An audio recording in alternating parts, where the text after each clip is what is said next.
आज के विषय को हम अभी प्रारंभ करने जा रहे हैं। हर समय हम इसकी शुरुआत प्रार्थना से करते हैं। तत्पश्चात पुराने जो भी विषय हमने आप लोगों के सामने रखे हैं उसको एक बार दोहराते हैं, ताकि जो हम भूल चुके हैं या जिन लोगों ने मार्गदर्शन नहीं लिया है उनके लिए भी एक जानकारी तौर पे हो जाती है। भगवान की प्रार्थना से हम आज की शुरुआत करते हैं। गुरु ब्रह्मा गुरुर्विष्णु गुरुर्देवो महेश्वरः, गुरुर्साक्षात् परब्रह्म तस्मै श्री गुरवे नमः। गुरवे नमः। गुरुवे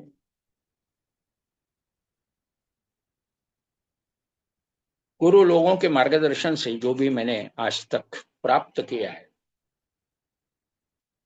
तत्पश्चात चिंतन मनन अध्ययन के द्वारा मैंने अपने जीवन में उसका अनुभव किया है।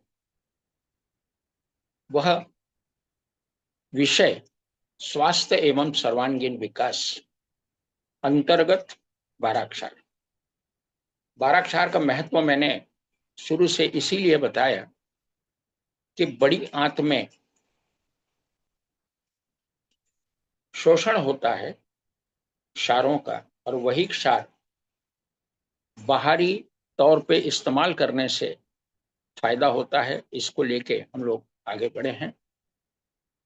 रामचरितमानस में एक प्रार्थना दी है, भवानी शंकरो वंदे श्रद्धा विश्वास रूपिणो, याभ्याम विना न पश्यन्ति सिद्धः स्वान्तः स्थमीश्वर। क्योंकि यह विषय रामचरितमानस से निगलित है, जिसका मैं एक विद्यार्थी हूं। भगवान शंकर, भगवान प्रार्थना इनको नमन करते हुए हम इसकी शुरुआत करते हैं। प्रार्थना का अर्थ है श्रद्धा और विश्वास के स्वरूप श्री पार्वती जी और श्री शंकर जी के मैं वंदना करता हूं, जिनके बिना सिद्ध जन अपने अंतःकरण में स्थित ईश्वर को नहीं देख सकते। इसी प्रार्थना के साथ हम लोग रामचरितमानस की एक साधना पद्धति जी की हुई है, उसके बारे में जानकारी इसके पहले भी ली है। साधना पद्धति बोलने पर कोई साधना के सूत्र हो, रामचरितमानस में 3 सूत्र दिए हैं, तप, सेवा और सुमिरन। तप का संबंध खाना या न खाने से है, सेवा का संबंध देने से है, और सुमिरन का मतलब होता है मेडिटेशन, जिसका संबंध ईश्वर से नाता जोड़ने से। यही तीनों सूत्र एक साथ अपने जीवन में उतारने हैं, ताकि हमने जो हेडलाइन दी हुई है सर्वांगीण विकास, इसकी पूर्णता हो सकती है। और इसीलिए हमको तीनों सूत्र पे अमल करना है। मैंने उपवास के संबंध में बोला था आपको कि सप्ताह में 1 दिन, महीने में 3 दिन और 6 महीने में 9 दिन नवरात्रि के उपवास अगर हम अपने जीवन में उतारते हैं तो निश्चित है शरीर के अंदरूनी सफाई होगी। मन और शरीर, बुद्धि और शरीर, इसका समन्वय हम साध्य कर पाएंगे, और जिसके कारण पूर्ण स्वास्थ्य की संभावना बढ़ जाए। अभी इसके पहले कि हम शुरुआत करें, हर बार हम 5 मिनट का ध्यान लेते हैं। मैं 5 मिनट का ध्यान इसलिए लेता हूं क्योंकि ध्यान की पद्धति ऐसी है कि ध्यान ये कम से कम नहीं तो 20 मिनट होना चाहिए, दिन में 3 बार, 24 घंटे में 1 घंटा। हम 5 मिनट ध्यान इसीलिए लेते हैं कि रोजमर्रा की जिंदगी में यह चीज हमें याद रहे और हम इसे जीवन का अंग मान के। न खाने की पद्धति वैसे ही है, मैं न खाने पे कई बार बात कर चुका हूं और समय समय पे बात करता हूं, क्योंकि न खाना भी एक शरीर स्वास्थ्य के लिए आवश्यक दवाई है। दवाई में इसलिए बोलता हूं क्योंकि अक्सर जीवन में दवाई अगर न रहे तो लोगों को बड़ा अटपटा लगता है। तो जीवन में दवाई नहीं है, बगैर दवाई के आप कैसे जीते हो? मगर यही संभव है, क्योंकि हमारे शरीर में ईश्वर ने ऐसी एक व्यवस्था रखी हुई है, ऐसा एक डॉक्टर रखा हुआ है कि वह डॉक्टर इस शरीर को पूर्ण स्वस्थ बनाने में सक्षम है। उसके कृपा के बिना कुछ भी नहीं हो सकता, और इसीलिए उसकी कृपा प्राप्त करने हेतु हमें रोजाना 20 मिनट सुबह, 20 मिनट दोपहर में और 20 मिनट शाम को ध्यान करना चाहिए। और इसके ऊपर मैंने एक अमेंडमेंट किया था, एक सुझाव दिया था कि दोपहर में ऑफिस में हम लोग जाते हैं, संभव ध्यान का नहीं हो पाता, और इसलिए 10 मिनट उठते बराबर और 10 मिनट सोने के पहले, उल्टे बराबर अगर आप ध्यान करेंगे तो जो भी नींद की कमियां हो वो पूर्ण हो जाएगी। और सोने के पहले अगर 10 मिनट का अगर ध्यान करेंगे, मन शांत होगा, दिन भर की थकान दूर होगी और नींद गहरी आएगी, ताकि सुबह उठते समय आप तरोताजा महसूस करें। तो अभी ध्यान की शुरुआत करने पूर्व आंखों का चश्मा उतार दें, आंखें बंद करें। मन चंचल होता है, मन में विचार आते हैं, मगर याद रखें कि मन में आने वाले विचार पूर्णता की ओर मुड़ते हैं। कहने का मतलब जो अधूरे कर्म बचे हैं वही आंखों के सामने आते हैं, ताकि वे पूर्ण हो जाए। इनको केवल देखने का काम करें। रोजमर्रा की जिंदगी में अगर हम ध्यान में बैठते बाद अगर विचार मन में आते हैं, कुछ कार्य अधूरे याद आते हैं, तो पास में डायरी रखें। 20 मिनट में जो भी काम याद आए उसको नोट करते रहें, मगर ध्यान के पश्चात उस डायरी को रख दिया जाए। उस डायरी को दोबारा पढ़ने की आवश्यकता है। इसी को हम बोलते हैं unloading of the thought pattern. विचारों का अनलोड करना, दिमाग से निकाल देना। धीरे धीरे मन शांत होगा। शांत हो करते समय किसी ईश्वर का नाम, गुरु का नाम, गुरु ने दिया हुआ वो मंत्र मन ही मन उच्चार करते हुए उसमें गैप बढ़ाई दी जाए। जैसे अगर हम राम राम राम बोलते हैं तो उसमें गैप बढ़ाई जाए। राम राम राम, ऐसे करते हुए ध्यान लग जाए। राम।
फिर दोनों हाथों का घर्षण आंखों से चेहरे पर, हाथ घुमाएं धीरे धीरे आंखों को।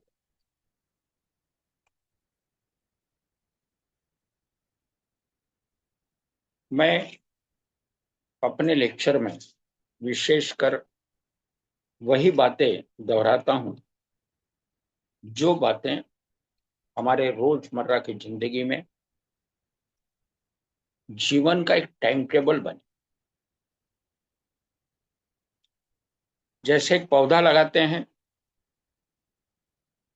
और पौधा की कटिंग, पानी देना, उसको धूप मिलती है कि नहीं, हवा मिलती है कि नहीं, यह जैसा हम लोग ध्यान करते हैं, उसके तरफ ख्याल करते हैं, वैसे रोजमर्रा की जिंदगी हमारी ऐसी रहे ताकि हमारा स्वास्थ्य बना रहे। और यही तप सेवा सुमिरन, ये जीवन को सुचारू रूप से चलाने के लिए तीन महत्वपूर्ण स्तंभ है। इसको आपको अपने जीवन में उतारना है और इसीलिए मैं हर बार इसको दोहराता हूं। आज दादा ने बहुत अच्छा एक सब्जेक्ट हमको दिया है, प्रॉब्लम्स ऑफ स्पाइनल कॉर्ड। मैं उसकी भी जानकारी आपको दूंगा। और वैसे मेरे पास एक बड़ा सुंदर एक उदाहरण है, आज आपके सामने प्रस्तुत करूंगा, जिस उदाहरण के लिए कोई भी सॉल्यूशन नहीं था, मगर पता नहीं ये 12 अक्षर में क्या जादू है, उस व्यक्ति को, उस पेशेंट को सॉल्यूशन मिला। और मेरे घर में बैठे बैठे ही विद इन 15 मिनट्स, 15 मिनट में उससे समस्या का समाधान हुआ।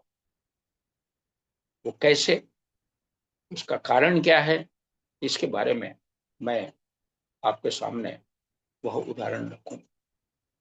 अभी हम लोग 12 अक्षर के संबंध में जानकारी हम लोगों ने शुरू की है। मैंने कारण भी आपको बताया कि हम 12 अक्षर क्यों सीखना चाहते हैं, क्योंकि बड़ी आंत में खाने में से 12 क्षार, सॉल्ट्स, 12 टिश्यूज, ये खींचे जाते हैं। मगर कई बार यह होता है कि कोलन के अंदर गंदगी होने के कारण शोषण उतना इफेक्टिव नहीं हो पाता। जैसे चाय की छलनी, चाय छनती है, मगर उसमें अगर चाय के कण आ जाए तो वो छलना जो है वो कम होता है, फोर्स कम हो जाता है। तो एक तो छलनी हम बदलते हैं, और नहीं तो छलनी को थोड़ा सुखाते हैं, चाय के कण निकाल देते हैं और दोबारा उसका इस्तेमाल करते हैं। और वही प्रक्रिया हमको कोलन में एनिमा का पानी छोड़ के करनी पड़ती है। और इसीलिए मैंने आपको एनिमा का भी महत्व बताया था। Plain water enema medical store में लिक्विड मिलता है, उससे हमें कोई मतलब नहीं। जैसे हम मुंह साफ करते हैं, चेहरा पानी से धोते हैं, वैसे बड़ी आंत में एनिमा पॉट के माध्यम से अगर पानी छोड़ा जाए तो कोलन को वो धीरे धीरे क्लीन करता है और शोषण बढ़ जाता है, क्योंकि उसके जो बारीक सुराग है वह ओपन होते हैं। वो जो भी खाने में से सॉल्ट खींचना है, वह प्रक्रिया इफेक्टिवली हो पाती और शारीरिक स्वास्थ्य बढ़, ये उसमें खासियत है। मैंने गए टाइम आपको कोलन का चित्र भी बताया था और उसकी प्रक्रिया भी बताई। एनिमा पॉट या एनिमा पंप, ये दो प्रकार के इंस्ट्रूमेंट मार्केट में मिलते हैं। जिन लोगों को टूरिंग करना पड़ता है, दूसरे गांव जाना पड़ता है, बार बार अपना गांव छोड़ना पड़ता है, उनके लिए एनिमा पंप एक लाजवाब। और जो घर में रहते हैं या बुजुर्ग लोग हैं, जिनको नहाते समय कई बार स्टूल लेकर लेना पड़ता है, झुकना कठिन हो जाता है, ऐसे लोगों ने एनिमा पॉट को इस्तेमाल। खास बात यह है कि इसके लिए एक्सपर्ट्स जो लोग हैं, एनिमा के संबंध में जानकारी रखने वाले, उनकी भी आप मदद ले सकते। एनिमा ये जिन्नस बहुत अच्छा है जिसमें अंदरूनी सफाई। हम लोग ब्रश से दांत तो साफ करते हैं, जीभ भी साफ करते हैं, आंखें भी धोते हैं, चेहरा भी धोते हैं, मगर अंदरूनी सफाई कैसे हो? तो अंदरूनी सफाई के लिए दो पद्धतियां लाजवाब सिद्ध होती है। पहली, खाने को रोक देना, और दूसरी, एनिमा को अपनाना। और बाकी नहाना धोना रोजाना आप तो करते ही हो, केवल मैंने सुझाव आपको यही दिया है। गर्मी का मौसम है, आपको प्रिकॉशन लेनी है।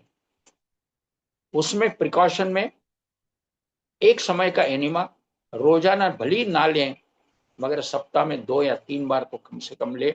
नहाते समय नींबू डाल के रगड़ के नहाए जाए, ताकि जो स्किन के पोर्स हैं वो ओपन हो और गर्मी बाहर निकले। कच्चे कई का पना या उबाल कर बना ले। नींबू का शरबत, गन्ने का जूस इन दिनों में ज्यादा से ज्यादा ले, ताकि अगर लू लग जाए तो उसका परिणाम शरीर पे ना रहे, ना टिके। यह उसके पीछे का उद्देश्य है। और जो भी बॉडी टेम्परेचर 98.4 डिग्री से बढ़ जाता है, उसको इस पद्धति से बॉडी से हीट निकालकर हम टेम्परेचर को 98.4 डिग्री तक ला सकते। तो ये मेरा एक गर्मी के मौसम का सुझाव है। अभी अभी हम मुड़ते हैं 12 क्षार के। 12 क्षार कुल, जैसे मैंने 12 बोला, कहने का मतलब 12 ही क्षार अवेलेबल है। हर क्षार का, हर सॉल्ट का अपना गुण है। क्षार कैसे बनाते हैं ये भी मैंने आपको गए टाइम बोला था। तो उसकी 3 या 6 पावर मार्केट में ऑलरेडी अवेलेबल है। 3x या 6x उसका पावर का उल्लेख किया जाता है। तो ये क्षार किसी के सलाह से, कंसल्टेशन के साथ या मुझसे भी सलाह लेकर आप इन चीजों को अपना सकते। हमने इसके पहले 4 सॉल्ट लिए। पहला लिया था कल्केरिया फ्लोर, उसके बाद लिया था कल्केरिया फॉस। कल्केरिया ये समकक्ष आते हैं, जिन दोनों सॉल्ट में कैल्शियम की मात्रा बहुत है, परिणाम अलग अलग। कल्केरिया फ्लोर ये हड्डी पे अच्छा काम करता है, हड्डी के अंदर के क्या परिणाम और बाहर की परत, इन दोनों पे कल्केरिया फ्लोर काम करता है। कल्केरिया फॉस कैल्शियम की मात्रा बढ़ाता है। शरीर में अगर कहीं भी कैल्शियम की कमी हो तो उसकी पूर्तता ये कल्केरिया फॉस करता है। और कल्केरिया फॉस को छोटे बच्चे का टॉनिक माना गया। तो छोटे बच्चे जो बढ़ते हैं, लड़का रहे या लड़की रहे, जब बढ़ते हैं तो उनको कैल्शियम की बहुत आवश्यकता पड़ती है। और कल्केरिया फॉस 3x या 6x इसको अपनाने से बच्चों के डेवलपमेंट बहुत अच्छी है। हर ऑर्गन उनका मजबूत होता है, हड्डियां मजबूत होती है, हड्डियों की लंबाई बढ़ती है, जिसके कारण बच्चे ऊंचे होते हैं। मेरे यहाँ कई बच्चे आते हैं जिनकी हाइट नहीं बढ़ती। कारण कई होते हैं, कारण मैं भी जानता हूँ, क्योंकि बगैर कारण मैं कभी सलाह नहीं देता। कारण को मैं पहले ढूंढता हूँ, उस कारण का निवारण करता हूँ, और उसके बाद जो भी सपोर्टिंग चीजें होती, और यही ट्रीटमेंट की सही पद्धति, ये मेरा मानना है। हर एक के आप अपने विचार हो। उसके बाद में हमने तीसरा जो सॉल्ट लिया था वो लिया था फेरम फॉस, यानी phosphate of iron, iron phosphate, इसको लिया था। उसके अंदर मैंने आपको सुझाव दिया था कि फेरम फॉस में शरीर में कहीं भी इंफेक्शन हो, लाली हो, रेडनेस, अंगार हो, जिसको हम बर्निंग बोलते हैं, वह दूर करने की क्षमता रखता। और चौथा हमने लिया था काली मूर। काली मूर जो हमने लिया था वो भी फेरम फॉस का समकक्ष है। कहने का मतलब जोड़ीदार है। बिना पति के पत्नी संसार नहीं कर सकती, बिना पत्नी के पति भी संसार नहीं कर सकता है। संसार में पति और पत्नी एक बैलगाड़ी के दो चक्के हैं, और दोनों भी समान चलने चाहिए, तभी जाके हमारे जीवन की नैया आगे दौड़। बस उसी प्रकार से फेरम फास और काली मूर। फेरम फास का अगर परिणाम हमको अच्छा लेना है तो काली मूर की उसके जरूरत पड़ती है। और अकेला काली मूर उतना काम नहीं कर सकता बिना फेरम फास। और उसको सपोर्ट में राम लक्ष्मण सीता, वैसे ही उसके सपोर्ट में अगर कल्केरिया फॉस आ जाए तो फिर तो सोने में सुहागा, दूध में शक्कर। तो कहने का मतलब शरीर के अंदर कहीं भी इन्फेक्शन हो, सूजन हो, अंगार हो, कैल्शियम की कमी हो, ऐसी कहीं भी कोई भी इंफेक्शियस कंडीशन बॉडी में कहीं भी हो, अंदर या बाहर, तो शुरुआत हम फेरम फॉस, काली मूर और कैलकेरिया फॉस से करें। राम लक्ष्मण सीता याद रखे, जीवन का कल्याण हो जाएगा, ये मेरा मानना है। ईश्वर सभी को सद्बुद्धि दे, ईश्वर सभी को स्वास्थ्य दे, सभी का जीवन सुखी और संपन्न हो। अभी एक चौथा सॉल्ट हमने 4 लिया, अभी 5वां एक सॉल्ट लेते हैं। बड़ा महत्वपूर्ण सॉल्ट है, जादुई परिणाम मिलता है। तो उसका उदाहरण मैं दूंगा। मैं मूल जबानी या डॉक्टर शुष्णा ने लिखा है, इसी को लेके आगे नहीं बढ़ रहा हूं। उसका महत्व समझता हूं, पहले अपने पे प्रयोग करता हूं और उसके बाद समाज में लोगों को सहायता देता हूं ताकि वे भी अपने जीवन में प्रयोग करें। समझाता हूं, पढ़ाता हूं। और वही एक सॉल्ट है जिसको मैग्नीशियम फॉस्फेट ऐसा बोला जाए, या मैग्नीशियम फॉस्फोरिका ऐसा उसका, MP Madhya Pradesh, short form में मैं लिखता हूँ।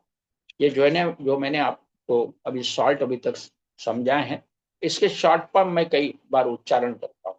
जैसे मैंने कल्किरिया फ्लोर बोला CF, फेरम फॉस बोला FP, कालीमूर बोला KM और कल्किरिया फॉस बोला CP। वैसे ही मैग्नेशिया फॉस्फोरिका, कैन का मतलब MP मध्य प्रदेश, ये याद रखें। शॉर्ट फॉर्म में थोड़ा सा लिखने में मेरे लिए सुविधाजनक होता है, समझाने में भी अच्छा रहता है। और इसीलिए, और मैं कई बार किसी का फोन आता है कि साहब बुखार आया क्या करे, मैं तुरंत बोल देता हूँ FPKM CP ले लो। और मेरे जो नजदीकी लोग हैं उनको भी पक्का याद है कि FPKM CP लेना है, मगर कंफर्म करने के लिए मुझे फोन करते हैं कई बार और मैं उनको FPKM CP की सलाह देता हूँ। इस शॉर्ट फॉर्म याद रखने से मेरा भी समय बचता है और आपका भी समझने में आपको भी कठिन नहीं। तो अभी इस सॉल्ट को हम लेके आगे बढ़ेंगे, मैग्नीशियम फॉस्फोरिकम, बड़ा महत्वपूर्ण सॉल्ट। आप जानते हो मैग्नेशिया या मैग्नीशियम जो है एक मेटल है। दिवाली के समय एक मैग्नीशियम की एक पतरा होता है छोटे से, अब उसको जलाते हैं और उसका लाइट जो है सफेद निकलता है। तो वो तो एक धातु हो गया जिसका इस्तेमाल हम लोग अपने जीवन में करते हैं दिवाली के समय, मगर उसका ही फॉस्फेट का जो स्वरूप है वो सॉल्ट के रूप में हमारे शरीर के लिए बहुत ही आवश्यक तत्व है। और मैकफॉस का यानी MP, इसकी खासियत है कि आप याद रखें, बॉडी में जहां भी पेन्स हो, माथे में दर्द होता है, बदन में दर्द होता है, जॉइंट में दर्द होता है, रीढ़ के स्पाइनल कॉर्ड, उसके उसके अंदर कहीं भी दर्द है, कमर में दर्द है, घुटनों में दर्द है, पैर में दर्द, कहीं भी दर्द नाम की जहां चीज है वहां मैग्नेशिया फॉस MP को याद रखें।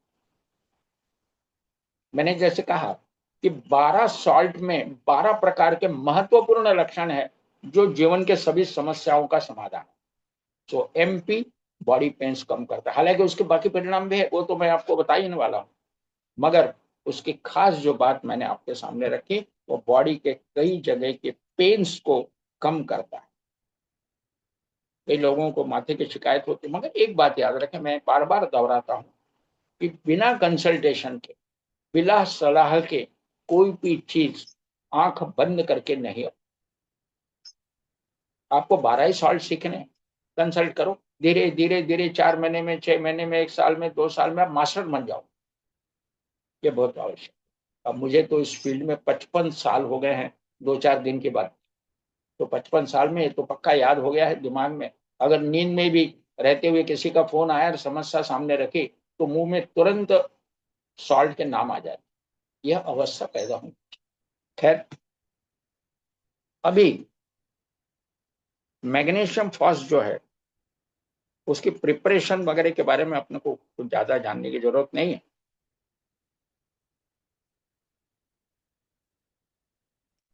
इसमें इन्होंने दिए एक फिजियोलॉजिकल केमिकल डाटा में उन्होंने कुछ जानकारी दी है। It is an earthy constituent of muscles, शरीर में जो मसल्स है उसका एक कॉन्स्टिट्यूएंट, कहने का मतलब एक घटक। नर्व्स, हमारे शरीर के जो नलिकाएं हैं, खून की नलिकाएं, नर्व्स, उसका भी एक सॉल्ट है। बोन, हड्डी, हड्डियों का भी एक सॉल्ट है। ब्रेन, ब्रेन का भी एक सॉल्ट है। उसके बाद में स्पाइन, रीढ़ की हड्डी, उसका भी एक सॉल्ट है। स्पर्मा, specially rich in manganese, magnesia phos. उसके बाद में दांत, teeth, and blood corpuscles, blood corpuscle जो हम लोग बोलते हैं, उसका भी एक घटक है। It disturbance of its molecularly motion cause cramps. इसमें अगर कुछ कमी हो जाए, शरीर में, ब्रेन में, नर्वस सिस्टम में कुछ कमी हो जाए, तो इसका परिणाम क्या होता है? शरीर के ऊपर का जो कंट्रोल है वो डिस्टर्ब हो जाता है।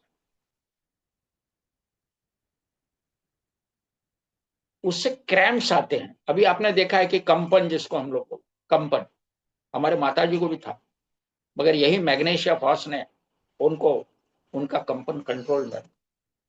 तो बॉडी में जहां भी कंपन आता है, गर्दन में आए, हाथों में आए, पैरों में आए, शरीर में जहां भी कंपन आता है, वहां पे मैग्नीशिया फॉस बहुत अच्छा काम।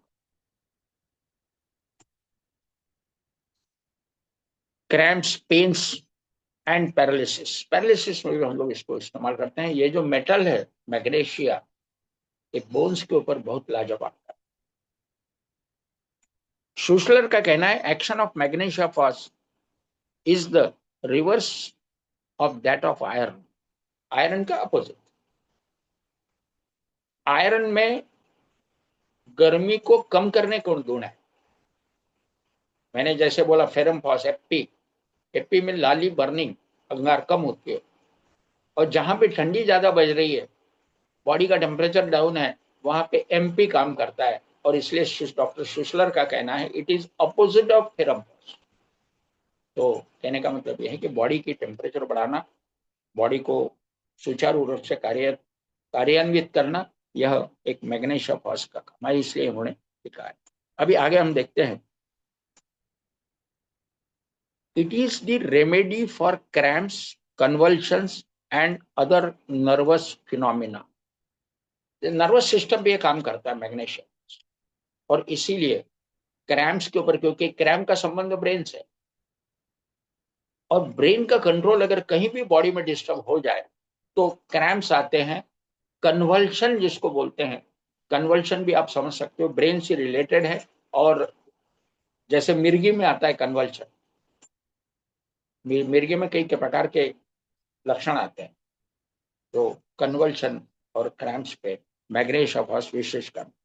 अब इसके जनरल एक्शन जो है, इन्होंने यही बोला है कि disease having their sit in the nervous fibre cells, कोई नर्वस सिस्टम डिस्टर्ब हो तो मैग्नीशिया बहुत बढ़िया काम करता है। क्रैम्पिंग पेन्स, बॉडी में क्रैम्पिंग पेन्स का मतलब बदलते हुए बॉडी के पेन्स, कम ज्यादा होना, पेन आए पेन चले गए, फिर आए फिर चले गए, वेरिएबल पेन्स जिसको हम लोग बोलते हैं, उसके अंदर भी मैग्नीशिया फॉस बहुत अच्छा काम करता है।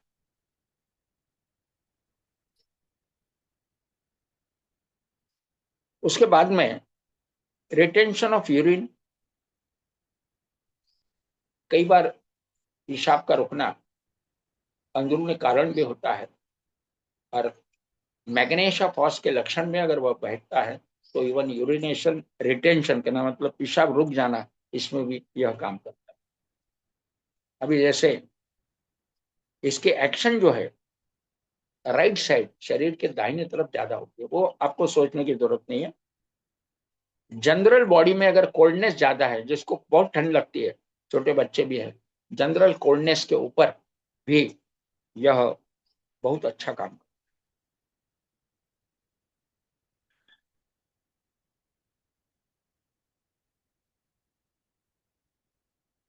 उसके बाद में magnesia phos unable to sit up, कई बार क्या होता है, कुछ लोगों को बैठने में दिक्कत होती है, या रीढ़ में तकलीफ होती है, या हिप जॉइंट में शिकायत होती है, ऐसे लोगों को भी मैग्नीशिया फास्ट बहुत अच्छा काम करता है। अंदरूनी पेन्स को कम करके पेशेंट को कंफर्टेबल बना। अब हम लोग आगे बढ़ेंगे। ये तो एक जनरल उसका परिणाम क्या होता है इसके बारे में जानकारी दी है। अभी हम लोग हर ऑर्गन पे इसका क्या असर हो ये देखेंगे, और ये बड़ा महत्वपूर्ण। पहला है मेंटल। मैंने जैसे शुरू में कहा था कि 12 क्षार में हर सॉल्ट शरीर के हर अंग पे काम करता है, ब्रेन से लेके पैर के तलवे तक, ये याद हो। मगर उसका स्पेसिफिकेशन होता है। स्पेसिफिकेशन का मतलब कौन सा सॉल्ट किस कंडीशन पे ज्यादा परिणाम करता है और किस कंडीशन पे गौण परिणाम करता है, बस यही एक फर्क, और यही हमको याद है। तो मेंटल लेवल पे क्या काम करता है इसमें? Illusion of the senses, forgetfulness, dullness, inability to think clearly. कहने का मतलब मेंटल लेवल पे अगर कोई डिस्टरबेंस हो, जैसे कुछ व्यक्ति बहुत भूल जाता है, डलनेस है, उसको विचार करने में उसको ब्रेन तकलीफ होती है, तो ऐसे इसमें भी उन्होंने फेरम फॉस का जिक्र किया। वैसे ठीक खांसी, खांसी में भी उसने यहाँ लिखा हुआ है हिकफ, जिसको बोल डांगिया खोखला। तो डांगिया खोखला कहने का मतलब खांसी में भी उसका असर है। उसके बाद में head and scalp. Head and scalp पे ब्रेन ट्रबल्स ऑफ चिल्ड्रन, छोटे बच्चों के ब्रेन के problems with unconsciousness and convulsion symptoms. कई बार क्या होता है बच्चों में कन्वल्शन आते हैं, मिर्गी की जैसी शिकायत होती है, तो ऐसे में भी मेकफास्ट जो है वो बढ़िया अच्छा काम करता है। न्यूरोलॉजिक ऑलवेज, न्यूरोलॉजिक पेन जिसको बोलते हैं, डॉक्टर नॉर्मली न्यूरोलॉजिक वर्ड इस्तेमाल करते हैं, उसमें ये मैकफास्ट बहुत ही बढ़िया काम करता है। इसमें आगे उन्होंने लिखा है pain and top and back, माथे के ऊपर से और बैक पीठे में। Head extending down the spine, जैसे अपन मुंडी नीचे करते हैं तो स्पाइन के ऊपर तनाव आता है, कई बार स्पाइन में दर्द होता है। मैं स्पेशल स्पाइन के बारे में आखिरी में बताऊंगा। दो उदाहरण मुझे, एक स्पाइन का और दूसरा गैस्ट्रिक प्रॉब्लम, जिस पेशेंट को मैंने ट्रीट किया, जिसके वंडरफुल रिजल्ट मुझे मिले, वो एक उदाहरण आपके सामने रखूंगा, सीखने लायक है। तो इसमें दिया है, तो स्पाइन के ऊपर भी उसका लाजवाब इलाज है। कंधों में most severe between shoulders, shoulders और गर्दन के बीच में जो भी शिकायत स्पाइन में यानी जोड़ों में आती है, उस पर भी दूर करने में इसका बड़ा महत्व है। Headache from occiput spreading over whole head with nausea and chilliness.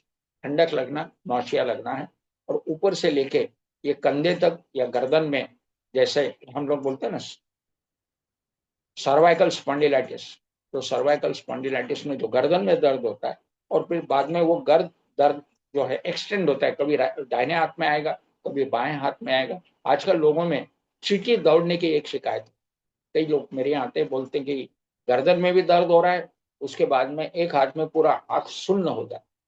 कहने का मतलब सुन्न होना ये रोग नहीं, इतना याद रखो। मिसगाइड बिल्कुल मत होइए, ये पक्का याद रखिए कि ब्लड सर्कुलेशन प्रॉपर नहीं होने के कारण सुन्नपन, दूसरा कोई वजह नहीं। It is not a disease, इसके पीछे ना पड़े।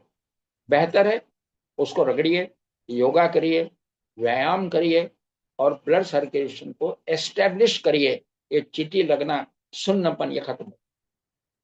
तो इसलिए चीटी लगना ये रोग नहीं, इतना याद रखिएगा। तो ये मैंने जैसे बोला हेड टू हाथ तक। उसके बाद में अभी जैसे इन्होंने आगे बोला ही है, वॉकिंग इन ओपन एयर, खुली हवा में घूमिएगा। कुछ लोगों को वर्टिगो की शिकायत होती, वर्टिगो में भी अगर माथे में कहीं दर्द हो और चक्कर आते हैं, जैसे वर्टिगो में भी इसका असर है। मगर मैंने जैसे कहा कि एक सॉल्ट लक्षण सभी रोगों के, सभी ऑर्गन के, मगर उस सॉल्ट को इस्तेमाल करने के पहले अगर किसी से हम सलाह लेते हैं तो ये पक्का है कि एक सॉल्ट में काम नहीं बनेगा, एक दो सॉल्ट उसको एक्सपर्ट जोड़ देगा ताकि सर्वांगीण रिजल्ट हमको, ये याद रखें। उसके बाद में आंखें, आंखों पे इसका क्या असर हम देखें। Vision affected sees colours from the eyes, अलग अलग प्रकार के आंखों के सामने कलर टाइप दिखना, विजन, आंखों का पे जो है विजन यानी दृष्टि, उस पे कुछ गिरावट आ जाए। स्पार्क्स, जैसे काजवे मराठी में बोलते हैं, कुछ चमकता है आंखों के सामने दिखता है, उसके ऊपर भी इसका असर है। आंखें कभी लाइट पे सेंसिटिव होती, कई लोग मेरे पास आते गॉगल पहनते क्योंकि सूरज की रोशनी में देखना उनके लिए तकलीफ होती है। सो ये मैकफास उसके अंदर लाजवाब काम करता है। फोटोफोबिया, डिप्लोपिया, इसमें भी इसका अच्छा असर है। Dullness of vision from involvement of optic nerve और रेटिना, रेटिना कोई शिकायत हो या ऑप्टिक नर्व की कोई शिकायत हो जिसके कारण दृष्टि में दोष आया हुआ है, उसमें भी ये मैकफास काम। Dark spots float before the eyes, आंखों के सामने। उसके बाद में स्क्विंटिंग, स्क्विंटिंग का मतलब एक आंख दाई तरफ दूसरी आंख बाई तरफ कहने का, इसको स्क्विंट बोलते हैं, तिरछा देखना। तो इस पे भी मैकफास का असर है, मैंने इसके प्रयोग किए हैं। ये निश्चित है, कुछ बच्चों में मैंने देखा कि ये जो आईबॉल होता है ऐसा घूमता है, हिलता है, कहने का मतलब स्टेबल नहीं रहता, एक आधे बॉल में कभी कभी शिकायत आ जाए। तो इसमें ये मैकफास काम करता है। आंखों का जो कहने का मतलब, जैसे मैंने क्रैम्प इस्तेमाल किया, क्रैम्प, कंपन, तो ये आंख आईबॉल घूमता है का मतलब एक प्रकार का आंखों का कंपन ही है, और इसलिए इस पे मैकफास का असर मिल जाता है। नर्वस सिस्टम पे मैंने आपको बोला है कि न्यूरोलजिया, जहाँ भी कई बार हमको एक्सपर्ट लोग न्यूरोलजियों की कोई टैबलेट देते, तो न्यूरोलजिया जिसको बोलते हैं नर्वस सिस्टम का में जो डिफेक्ट आता है वो ये मैकफास में कवर।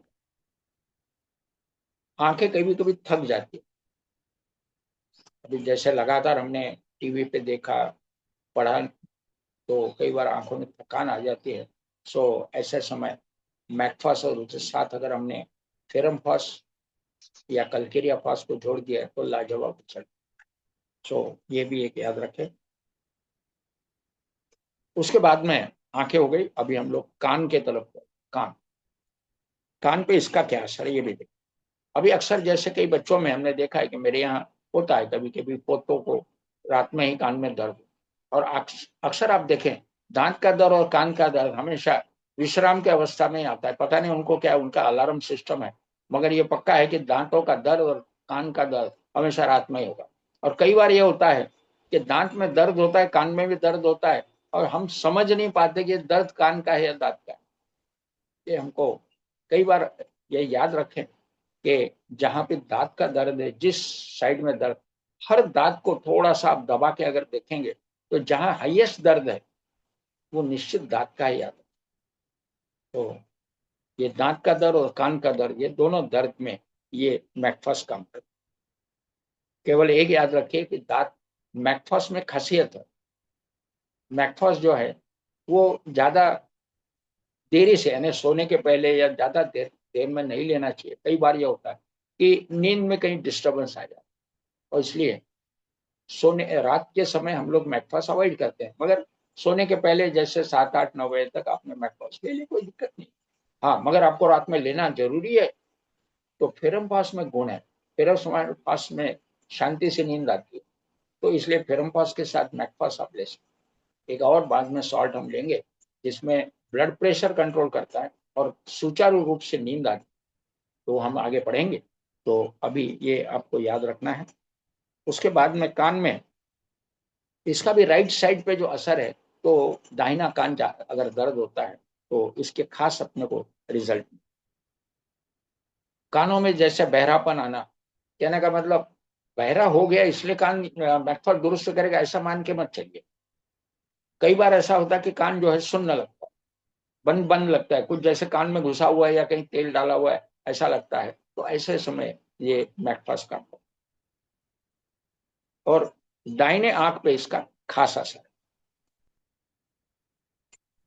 उसके बाद में हम नाक, नाक पे असर। अब नाक में भी असर क्या है ये भी हम देखें। लॉस और परवरेशन ऑफ सेंसेशन ऑफ स्मेल। हाँ, कई लोगों के क्या होता है कि सेंसेशन कम रहता है। सेंसेशन का मतलब ये हुआ है कि जैसे स्मेल, किसी को जो है सही कि भाई आपने उदबत्ती लगा दी या अत्तर उड़ाया, उसका उसका एहसास कम हो। कहने का मतलब जो सेंसरी सिस्टम है नाक के, वो सेंसरी सिस्टम इफेक्टिवली काम नहीं कर पाते, उसमें एक डलनेस आ जाती। वो महसूस नहीं करते कि अत्तर का स्मेल है, उदबत्ती का स्मेल है, या कोई चीज जली है उसका स्मेल है। ये उसको डिफरेंशिएट यानी उसको कंपेयर नहीं कर पाते। ये सिस्टम का डिफेक्ट है, इसमें मैकफास्ट कुछ खास काम करता है। और जहां पे बाएं साइड में अगर उसका ज्यादा ही असर है तो ये विशेष काम करता है। अगर माथे में कोल्डनेस, यानी कई लोगों को ठंडी के दिनों में माथा पकड़ ले, ठंडक लगे, तो ऐसे समय मैकफास्ट बहुत अच्छा काम। उसके बाद में फेस, चेहरा, न्यूरालजिया जैसे मैंने बोला ही आपको, उसके असर, उसमें असर आपको मिलता है। अब इसमें जैसे ठंडक का असर वगैरह जो भी कुछ है, ये माइनर बात, फेस के ऊपर इसका माइनर परिणाम। माउथ, मुंह, मुंह के अंदर भी इसका केवल हमको जहां पे टॉन्सिल्स की शिकायत है, कहीं दर्द होता है या जैसे दांतों में दर्द है, कहीं अंदर में लाली है, दर्द है, तो उसमें मेरे पास बढ़िया काम करेगा। उसके बाद में टंग, जीभ, जीभ के ऊपर अगर सफेद कोटिंग आता है, मैंने काली मूर का भी जिक्र किया था इस संबंध में, साथ में ये मैकफास भी उसको अच्छा असर करता है। Generally clean with pain in stomach, coated white with diarrhoea. कहने का मतलब ये है कि ये जीभ के ऊपर उतना एक असर, कहीं भी अगर दर्द वगैरह है तो ये काम करेगा। उसके बाद में दांत, दांत के बारे में मैंने आपको बोला ही है कि दांतों में दर्द होना ये इसका खास एक लक्षण है। इसमें वो लक्षण उन्होंने दिया है। टुक एक worse after going to bed, रात को सोने को लिए जाते हैं तब दांत बहुत ज्यादा दर्द करने लगता है, पता नहीं उनको दांत को कैसे पता चल। तो इसके लिए ये हम लोग इस्तेमाल करते हैं। Cold, worst from cold things, जैसे आइसक्रीम खा ली। अब कई लोग होते हैं खाने के बाद बढ़िया रहते हैं, रात में आइसक्रीम खाते हैं फिर दांत पकड़ लेते हैं, ठीक है, तो इसके अंदर मैकफास्ट बढ़िया काम करेगा। So worse from cold things, cold washing, better by heat and hot liquids. और वही गर्म पानी, गर्म चीज लेने से अच्छा लगता है, ऐसे समय आपको मैकफास्ट इस्तेमाल करते हैं तो तकलीफ कम। अभी आजकल कई लोगों को होता है ना, ठंडा महसूस होता है, टीवी पे एडवर्टाइज दे, तो वहां पे ये बढ़िया मैकफास्ट काम करेगा।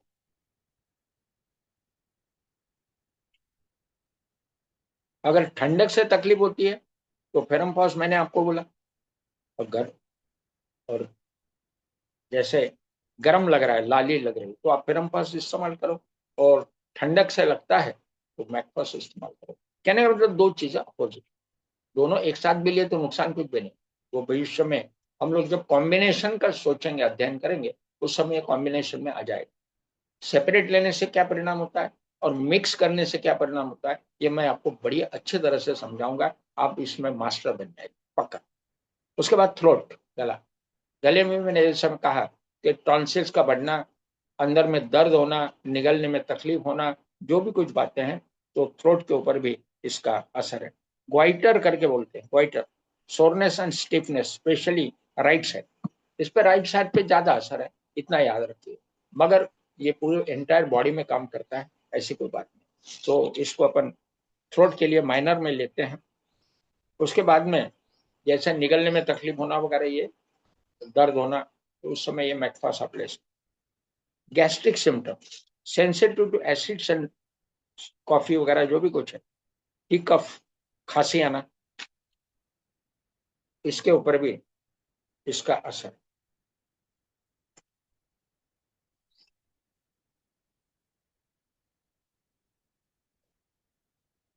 बर्निंग, टेस्टलेस, इरेक्ट, हाँ। तो मैंने पहले आपको बोला कि जैसे नाक में आपको सेंसेशन कम होते हैं, तो जली हुई चीज और सुगंधित द्रव्य, इसका डिफरेंशिएट आप नहीं कर पाते।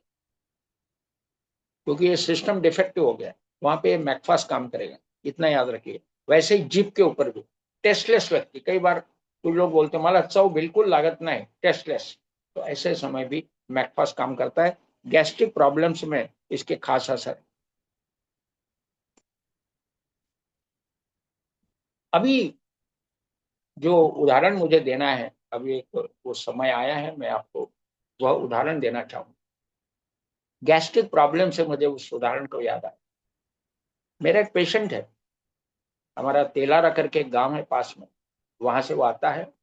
अमीर काश्तकार है, श्रीमंत, कार लेके आता है। एक समय वो दुबई में था, मियाँ बीवी दोनों दुबई में रहा करते थे। तो दुबई में कहीं बीमार हुआ, बंबई आया, ट्रीटमेंट कराया, फिर वापस गया। ऐसा एक दो बार होने के बाद में उसने दुबई छोड़ दी, क्योंकि उसकी सेहत अच्छी नहीं रहती। तो उसके बाद उससे बंबई, पुणे, नागपुर, अकोला, सब जगह के एक्सपर्ट्स हो गए, कई टेस्ट हो गए। कई बार, दो बार तो ऐसा हुआ कि एम्बुलेंस में सीरियस हुआ करके उसको लेके जाना पड़ा नागपुर। ये सब बातें हुई। ये तो हालांकि उसने हिस्ट्री के तौर पर मुझे बताई, उसमें कहीं किसी की कमी ढूंढने की ये उद्देश्य नहीं है। फिर क्या हुआ कि वो मेरे पास आया, किसी ने मेरा नाम लिया तो मेरे पास वो आया। फिर मैंने उसकी केस लेने के बाद में उसने मुझसे पूछा कि साहब, आज तक मेरा कोई डायग्नोसिस नहीं हो पाया, तो इसने मुझे एग्जैक्टली मुझे क्या होता है कोई बता नहीं पाया, क्या आप बता सकते हैं? मैंने कहा मैं अभी तो नहीं बताऊं, सबसे आखिरी में बोलूंगा जब मुझे रिजल्ट मिले। उस व्यक्ति ने कम से कम 8 महीने मुझसे ट्रीटमेंट किया, 8 महीने। और दिन में कम से कम 6-6, 8-8 फोन उसके आते, डर जाता।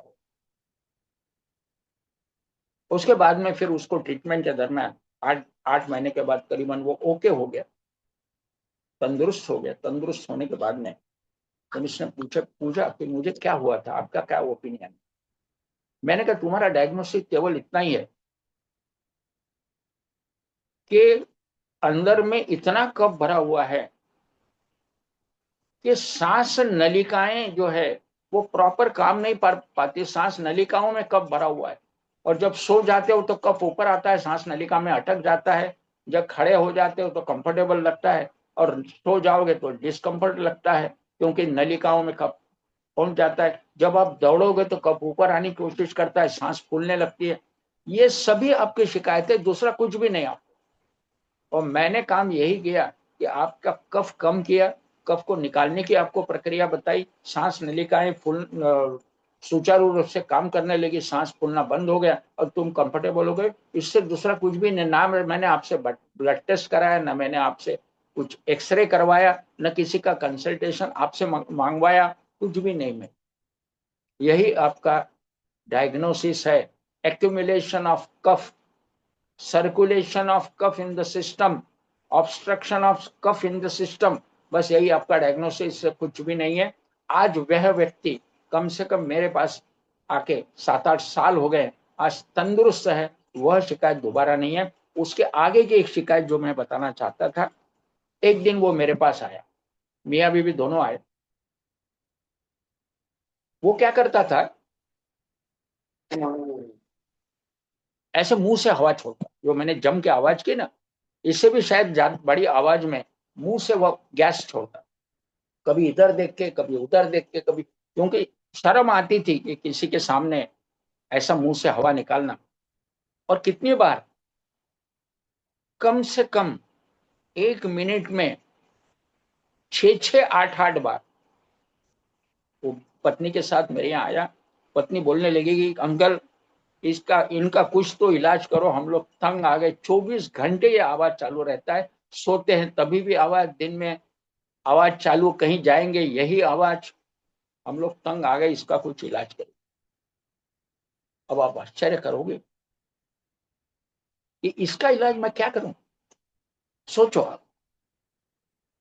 मैंने कहा फिर आपने क्या किया? मैंने डॉक्टर के पास गए, उन्होंने मुझे कुछ लिक्विड वगैरह दिए, एसिडिटी के कारण होता है वगैरह ऐसा बताया, और फायदा कुछ भी नहीं, जैसे का वैसे।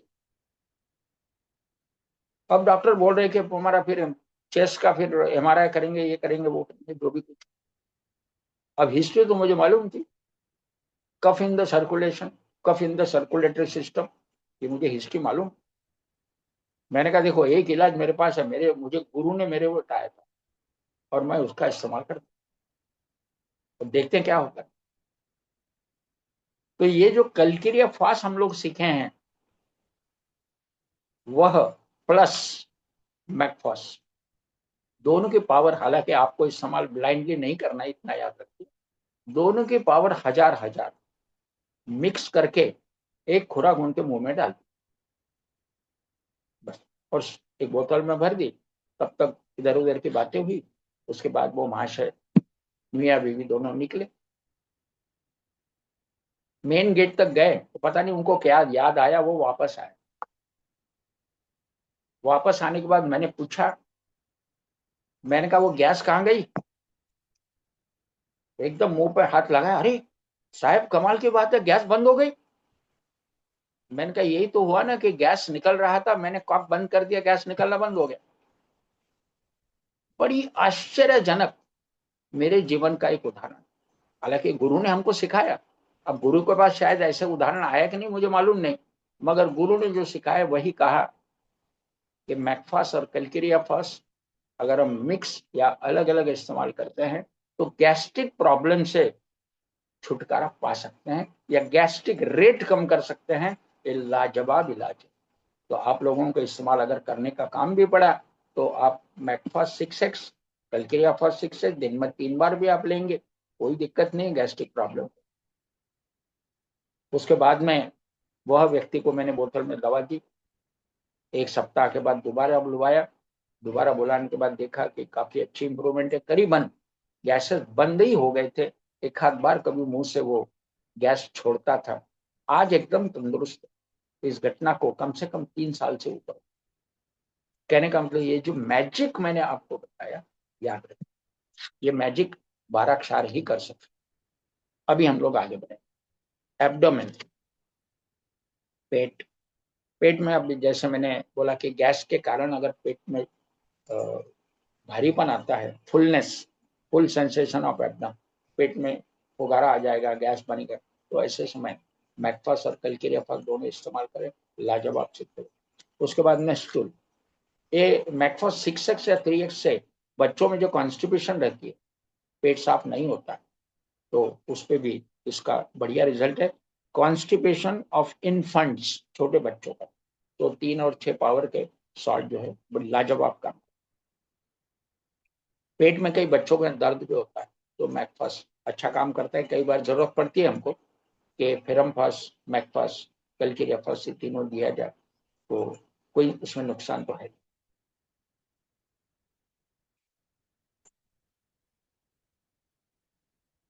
कई बार बच्चों में होता है कि लेटरिन पास होते समय दर्द होता है या हार्ड स्टूल होती है, तो बच्चे चिल्लाते हैं, तो ये मैकफास और कलकिरिया फास वगैरह हम लोग देते रहे या फेरमफास देते रहे, तो निश्चित है अंदर का बर्निंग, स्टूल का हार्डनेस तो कम होगा। और जो एनस है, एनस का एक्सपांशन कॉन्ट्रैक्शन होता है, तो उसमें इलास्टिसिटी रहती है, तो वो इलास्टिक होने के कारण वो इलास्टिसिटी मेंटेन करता है, स्टूल निकलते समय तकलीफ। दादा कहीं बोलायचं आहे का? नाही कंटिन्यू राहू द्या ना तुमचं 7:30 पर्यंत. बस, तो कहने का मतलब है बच्चों में भी एक लाजवाब सिद्ध हुआ है। स्टूल में हार्डनेस, ड्राइनेस, डार्कनेस, ये अगर है तो इस पे मैकफास का अच्छा असर मिलता है। उसके बाद में यूरिनरी प्रॉब्लम, यूरिनरी प्रॉब्लम में भी इसका हालांकि इफेक्ट गौन है, मगर फिर भी यूरिनरी प्रॉब्लम में कई बार मैंने देखा है कि कई लोगों को ब्लैडर में कहीं ना कहीं सिस्ट हो जाती है, यूरिनरी पाथ में कहीं तकलीफ होती है, कहीं ऑब्स्ट्रक्शन होता है, तो ये मैकफास हम लोग अगर इस्तेमाल करें तो निश्चित रिजल्ट मिलेगा। फीमेल में भी मेंस्ट्रुअल प्रॉब्लम, एमसी, मासिक जो प्रॉब्लम है, उसमें भी कई बार पेट में दर्द हो, तो पेट में दर्द होता है और रेडनेस भी रहता है, तो ऐसे समय फेरम फॉल्स, काली मूर, मैंने पहले बोला था कि काली मूर जो है मेंसेस प्रॉब्लम में काफी लाजवाब सिद्ध हुई है। सो फेरम फॉस, मैकफास, काली मूर, ये जो दवाइयां हैं मासिक प्रॉब्लम में, पेट में दर्द होना, मरोड़ आना, इस पे भी बढ़िया काम। और एक कॉम्बिनेशन मुझे याद आया तो मैं आपको बता दूं, कई लोगों को मरोड़ की शिकायत होती है। मरोड़ का मतलब आम, डिसेंट्री भी आप एक वर्ड इंग्लिश इस्तेमाल कर सकते हो, मगर डिसेंट्री में लूज मोशन का प्रमाण ज्यादा है। मगर जो हम लोग आंव बोलते हैं एमोबियासिस, तो उसमें मरोड़ ज्यादा रहती है, लेटरिन कम होती है, कॉन्स्टिपेशन ज्यादा रहती है। तो ऐसे समय एक कॉम्बिनेशन आप याद रखिए। हम लोग फेरमफास सीखे, फेरमफास प्लस मैकफास।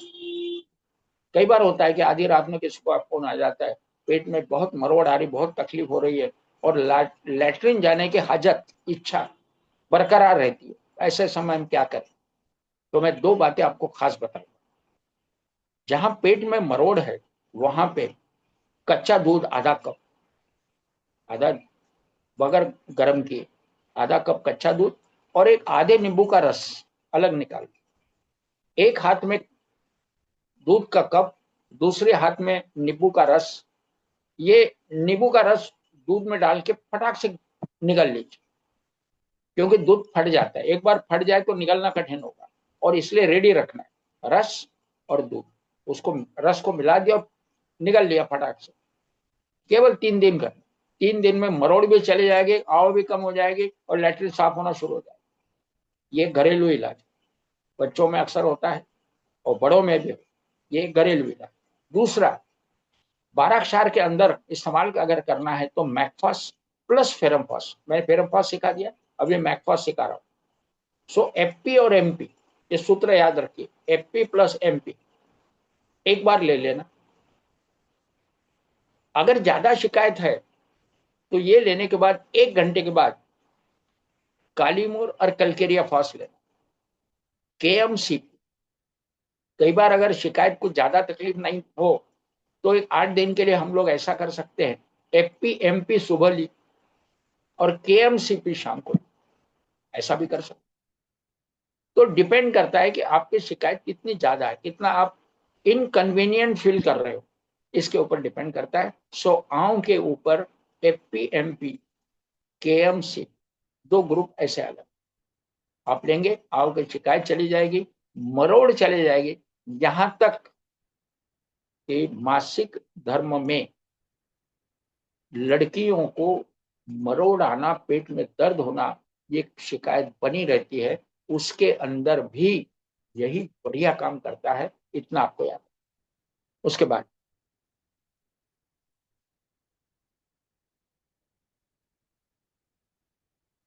इसमें प्रेगनेंसी में भी लिखा हुआ है, मगर प्रेगनेंसी के ऊपर ज्यादा ख्याल ना करें, ज्यादा अच्छा रहेगा। क्योंकि प्रेगनेंसी ये अवस्था ऐसी होती है कि बड़ी नाजुक अवस्था है, तार के ऊपर की कसरत जिसको हम लोग बोले। इसलिए पेशेंट के प्रति डॉक्टर ने भी जागरूक रहना है और पेशेंट ने स्वयं भी जागरूक। मैं कुछ ऐसे दवाइयों के माध्यम से नॉर्मल डिलीवरी भी कराता हूँ। अभी मेरे पास में केसेस चलते रहते हैं, अभी भी भुसावल के केस है। तो नॉर्मल डिलीवरी में मेरा गाइडेंस वो लेते हैं और मैं कुछ ट्रीटमेंट उनको कराता हूँ। और कई लेडीज में मैंने नॉर्मल डिलीवरी के लिए कई लेडीज को हेल्प की और नॉर्मल डिलीवरी सीजरिंग अवॉइड हुआ। खैर वो मेरा सब्जेक्ट नहीं है, मगर केवल एक मदद के तौर पे, एक गाइडेंस के तौर पे मैं। रेस्पिरेटरी सिस्टम, सांस में शिकायत, सांस में शिकायत ये भी इसका असर गौण है। मगर रेस्पिरेटरी सिस्टम में कहीं गठान हो, सिस्ट हो, तो मैकफास, थेरमफास, कालीमूर, ये इसका इस्तेमाल करके रेस्पिरेटरी सिस्टम हम करेक्ट कर सकते हैं। रेस्पिरेटरी सिस्टम में मैंने जैसे कहा, किसी को सुगंध या जली हुई चीजों का फर्क ख्याल में नहीं आता, सो मैकफास से काम। सर्कुलेटरी ऑर्गन, ये भी, उस पर भी असर है। कहने का मतलब हर ऑर्गन पे इसका असर है, ये मान के चलना। स्पेसिफिक जो रहता है वो मैं आपको बताता हूँ, जो गौन है उसका उच्चारण केवल नेक और बैक, नेक और बैक। अभी दादा ने बोला ही था कि स्पाइनल के ऊपर बात करेंगे, तो अभी वह वक्त आया है तो मैं आपको स्पाइनल के ऊपर आपसे बात करूँ। नेक और बैक, सोर pain in lower part of the back, in neck and small of the back, यानी रीढ़ की हड्डी में कहीं एक छोटी सी जगह पे दर्द हो। Acute boring, darting, neuralgic pain in any part of the back, कहीं भी neuralgic pains होने। शिफ्टिंग पेन्स, शिफ्टिंग कहने का मतलब एक जगह से दूसरी जगह जाते हैं पेन्स, कभी लेफ्ट में दर्द होगा, कभी राइट में दर्द होगा, तो ऐसे भी पेन्स जो है वो मैकफास उसमें बढ़िया काम करता है। अब रीढ़ की हड्डी के बारे में थोड़ी सी मैं जानकारी आपके सामने रखना चाहूंगा। रीढ़ की हड्डी जो है, स्पाइनल कॉर्ड, इसको कॉर्ड भी बोला जाता है। कॉर्ड क्योंकि हम लोग क्यों बोलते हैं, इसमें बैंड भी होता है, जैसे धनुष्य बाण होता है। धनुष्य बाण जैसे होता है कि तार को हमने खींचा कि बाण जो है बेंट हो जाता है, तो वही स्पाइनल कॉर्ड है। स्पाइनल कॉर्ड को एक सिंपल वे में समझना अगर है तो साइकिल की चेन जो होती है ना, साइकिल जो हम लोग चलाते हैं उसकी जो चेन होती है, वो साइकिल की चेन और रीढ़ की हड्डी समान।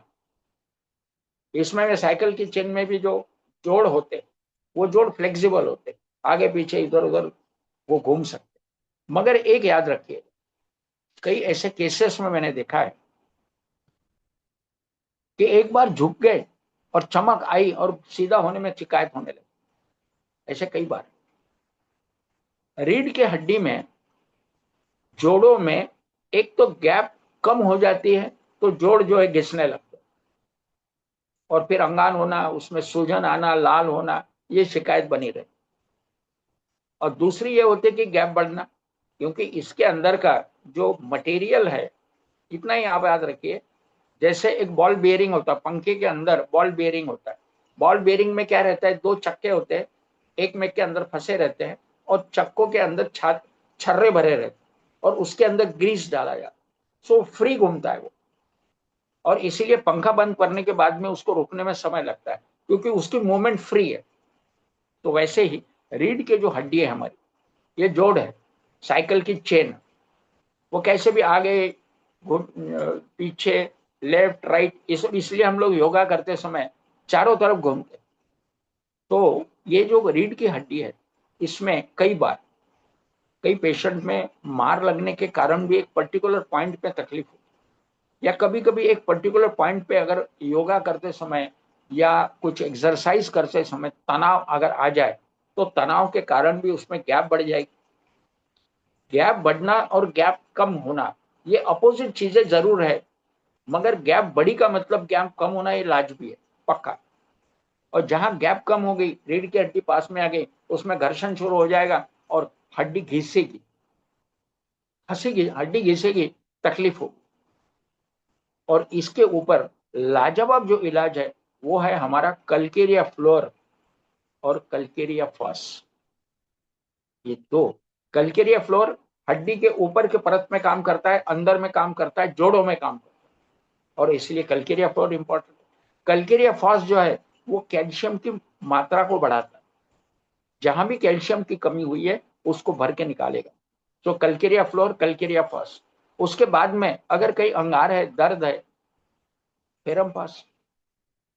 सूजन है, काली मूर। और ये जो मैकपास है वो दर्द को कम करेगा। कहने का मतलब सर्वाइकल या रीढ़ के हड्डी में जहां भी शिकायत हो, सो कल्केरिया फ्लोर और मैकफास, ये दो चीजें याद रखिए, दो चीजें याद रखिए। तो मैग्नीशिया की भी जोड़ों में आवश्यक है, हड्डी के अंदर भी मैग्नीशिया बढ़िया काम करता है। और कल्केरिया फ्लोर तो है ही, सवाल नहीं आता है। सो रीढ़ की हड्डी में, सर्वाइकल में ये कल्केरिया फ्लोर और मैकफास लाजवाब। अब एक उदाहरण के तौर पे मैं आपको एक उदाहरण देना चाहूँ, मैंने शायद गए टाइम दिया था, ऐसा मुझे याद आता है, फिर भी उसको दोहराना चाहूँ। कोरोना के समय मेरे यहाँ एक जवान लड़का आया, जिसने पहले तो 15 दिन मुझसे फोन पे ट्रीटमेंट कराई, फायदा नहीं हुआ। फिर एक बार मैंने घर पे बुलाया उसको, कम से कम 10 फीट के ऊपर मैंने दूर रखा, क्योंकि मास्क का इस्तेमाल होता था। उसको शिकायत क्या थी, एक पैर में, ये जो सबसे छोटी उंगली होती, करंगड़ी, पैर के जो करंगड़ी हम लोग बोलते हैं, करंगड़ी के पिछले हिस्से में 3 इंच के दरमियान उसको दर्द बना रहता, एक ही पैर में, दूसरे पैर में नहीं, एक ही पैर में 3 इंच के पीरियड डिस्टेंस में दर्द बना रहता। उसके एक्सरे हो गए, उसको पेन किलर दिए गए, सब कोई फायदा नहीं, टेम्पररी रिलीफ होता था। उसके बाद में फिर मैंने घर पे बुलाया उसको, घर पे बुलाने के बाद उससे हिस्ट्री ली। मैंने पूछा कभी कमर के बदौलत गिरे थे क्या, कमर में कभी मार लगा था क्या, उसको कुछ भी याद नहीं आया। उसके बाद में सेकंड विजिट में फिर वही प्रश्न किया, क्योंकि कमर और रीढ़ की हड्डी ये जो रीढ़ है, हमारा स्पाइनल कॉर्ड है, ये शरीर का एक मेन खंबा है, मेन पिलर, इतना याद रखिए। ये मेन पिलर अगर डैमेज हो जाए तो सब काम से गए। और जहां तक एक्सपर्ट ओपिनियन तो मायना रखता ही है, मगर मेरा एक जो खास स्वयं अपना ओपिनियन है कि स्पाइनल कॉर्ड का अगर बिल्कुल अनअवॉइडेबल रहा तो ही ऑपरेशन कराएं, वरना टालने की कोशिश की जाए। कई डॉक्टर हैं, मेरे भी अच्छे मित्र डॉक्टर्स हैं, वो भी स्पाइनल कॉर्ड का ऑपरेशन को टालते हैं, क्योंकि मैंने 2-3 ऐसे केसेस देखे हैं कि बेचारे जिंदगी भर के लिए कुर्सी पे आ गए। तो ये लड़का जैसे आया, वो 3 इंच का दर्द, मैंने फिर पूछा उससे, गिरा था क्या, लगा था क्या? तब मेरे को केवल उसने एक ही बात बोली कि जब मैं करवट बदलता हूं लेफ्ट या राइट, उस समय मुझे कमर को सपोर्ट देके करवट बदलनी पड़ती है, और नहीं तो कमर में दर्द आता है। मैंने कहा सॉल्यूशन मिल गया। इसका मतलब कमर के जोड़ों में गैप आ गई है।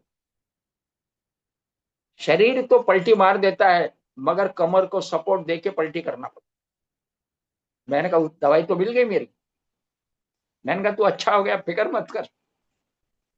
मैं तुरंत कलकेरिया फ्लोर, जो पहला शॉट मैंने आपको सिखाया, 1000 पावर की मेरे सामने खुराक दी और बोतल में भर के दे दी। मैंने कहा घर जाने के बाद में 3-4 दिन के बाद देना। रात को 9 बजे उसके माँ का फोन आया, बोले साहब आश्चर्य की बात है कि बेटे का पैर का जो 3 इंच का जो दर्द था वो खत्म हो गया, नो पेन।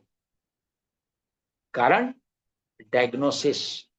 आप कहीं भी कराइए, और मैंने गए टाइम भी आपको बोला था कि मेडिकल फील्ड में डायग्नोसिस परफेक्ट होता है, रिसर्च चलता है, अध्ययन होता है, ऑब्जर्वेशन होता है, और इसीलिए डॉक्टर्स ओपिनियन मायना रखता है। और आपको एक्सपर्ट की सलाह लें, कारण को ढूंढे। इलाज तो दुनिया भर के पड़े हैं, दुनिया भर के इलाज हर घर में, भारत वर्ष में हर घर में डॉक्टर पड़ा हुआ है। ज्ञान कितना है नहीं है, ये बात अपने अपने तक सीमित।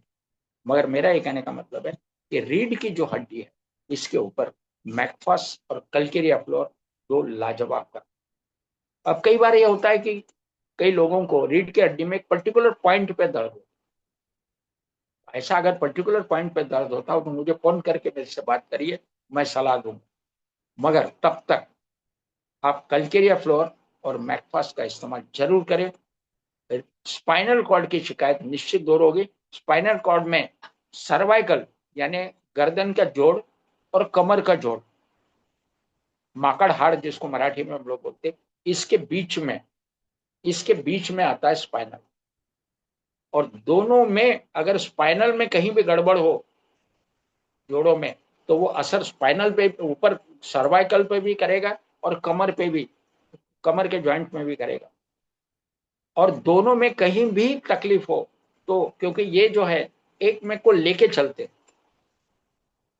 स्पाइनल कॉर्ड ये शरीर का मुख्य खंबा, और ऊपर की मूवमेंट जो है ये सर्वाइकल करेगा पूरी मूवमेंट, और कमर जो है, कमर के नीचे के जो पैरों का हिस्सा है उसकी मूवमेंट ये संभालेगा कमर।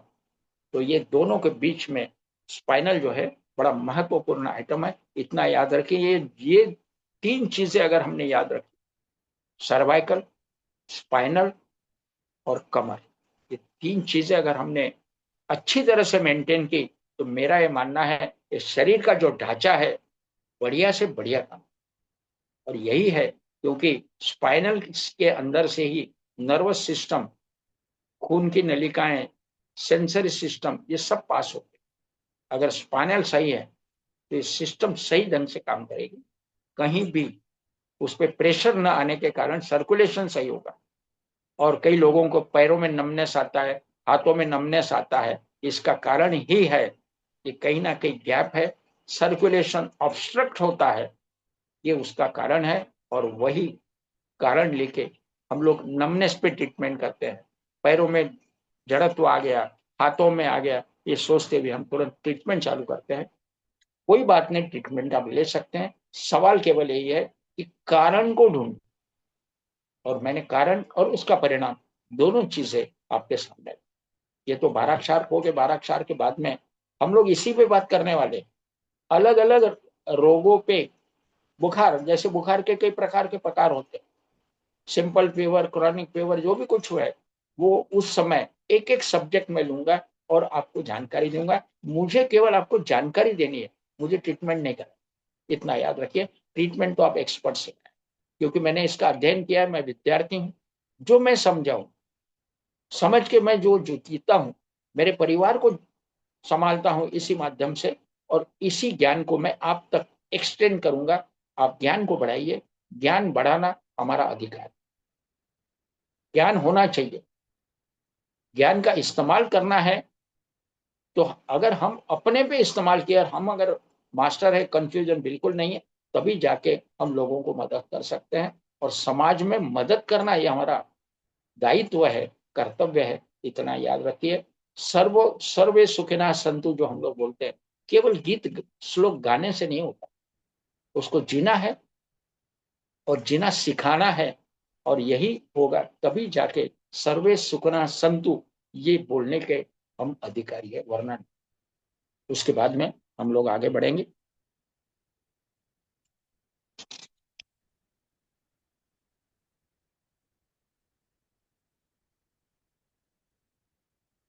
जैसे मैंने एक बोला था कि पैरालिसिस में भी हम लोग मैकफास्ट का इस्तेमाल करते हैं, जहाँ क्रैम्प्स है वहां पर भी इस्तेमाल करते हैं।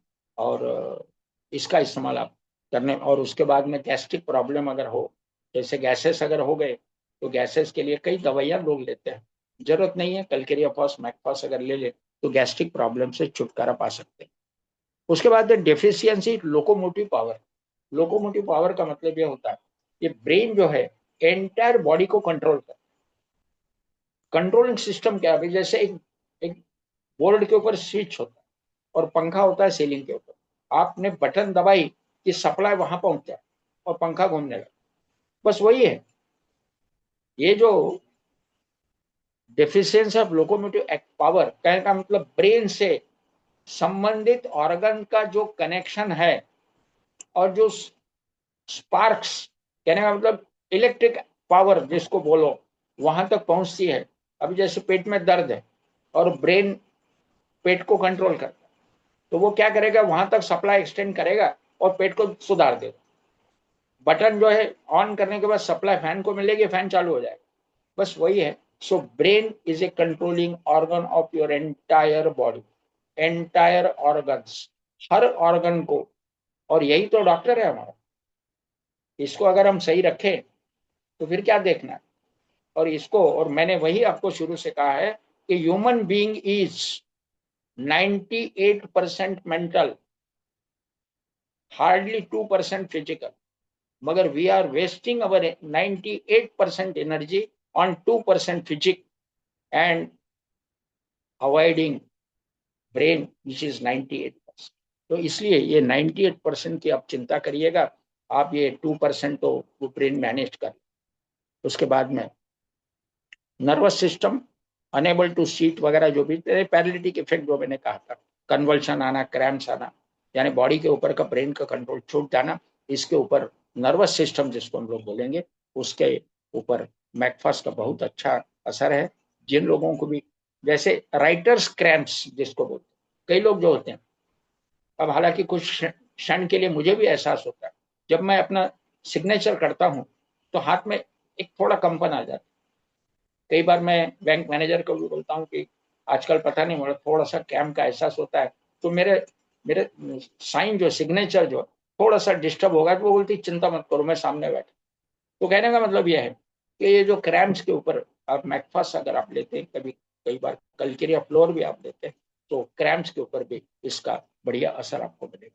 स्लीप, नींद, नींद के लिए तो इसको कोई खास विशेष असर नहीं, मगर एक है कि रात में अगर देरी से लेते हैं तो नींद उड़ सकती है। जिन लोगों को जागरण करना है वो आप कर सकते हो, एक मैकफास्ट रात में ले लिया और फेरम पास जो एकदम लो पावर में लिया, 6x या 3x, रात भर जागरण करो, कोई दिक्कत। जो कुछ स्टूडेंट ऐसे प्रयोग करते हैं, रात में पढ़ाई करनी है तो मैकफास्ट ले लिया या फेरम पास का लो पावर ले लिया, तो जागरण करते बैठे रात भर पढ़ाई। हालांकि ये चीज अच्छी नहीं। फेब्राइल सिम्टम मैंने बुखार वगैरह, ठंडक लग के बुखार आता है तो उसमें कुछ कॉम्बिनेशन मैं आगे समझाने ही वाला हूँ। सबसे 12 अक्षर होने के बाद में हम कॉम्बिनेशन पे अध्ययन करें, जिसका आपको कुछ ग्रुप्स में आपको बताऊंगा, ताकि आप वो ग्रुप का इस्तेमाल अपने परिवार के लिए कर सकें। उसके बाद में स्किन स्किन बर्निंग वगैरह इस पे इसका गौण असर है। उसके बाद में टिश्यूज पे ऊपर इसका असर मिला जाता है।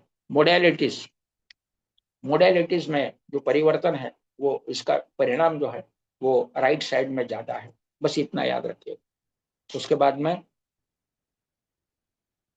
बस ये महत्वपूर्ण मैंने आपको बातें बताई, और इसका इस्तेमाल भी कैसा करना है ये मैंने आपको बताया है। और कॉम्बिनेशन का जहां तक सवाल है, मैं समय का अनुसार उसके कॉम्बिनेशन को बताता हूँ। मैंने इसके पहले भी आपको थोड़ा बोला ही हूँ। और